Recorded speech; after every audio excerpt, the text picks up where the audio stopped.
خب 5 سال بعد که مردم پیروز شدن، خب یه حکومت جدیدی میاد. حکومت جدید کل اینهایی که میگفتن ولایت فقیه امروز سرکرده هستن. هر کی گفت ولایت فقیه نمیشه گفت بالای ششت ابرو، فردا خود ولایت فقیه میشه قاچاق.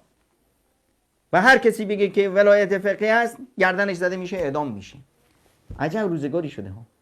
در حالی که قرآن و تعلیم اسلامی اینجور نمیگه.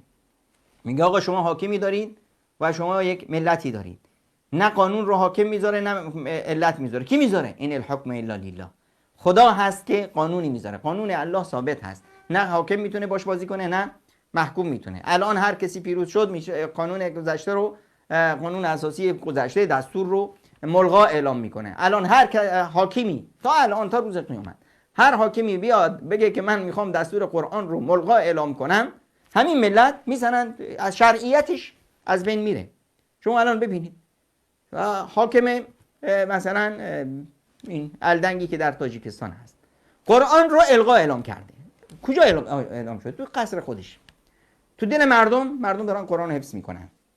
اما چه اتفاقی افتاده؟ کل حیثیت این آقا، قانونمندی این آقا از دست رفته. الان کسی نیست که در تاجیکستان بگه که این الدنگ مثلا رئیس ماست یا براش احترامی قائل هستیم. یا همچنین در افغانستان رئیس دولت وقتی میاد یک آیه قرآن رو اشتباه میکنه، کل ملت دارن ازش میخندن، میگن این بز ارزش این رو نداره که بیاد مثلا ما رو رهبری بکنه. چرا؟ چون که این با قانونگذار مشکل داره. در ایران کجاست حیثیت و مقام رهبریت؟ پوچ، هیچ. چرا؟ چون که در زیر سایه اطیع الله و اطیع الرسول و اولی الامر منکم نیومده.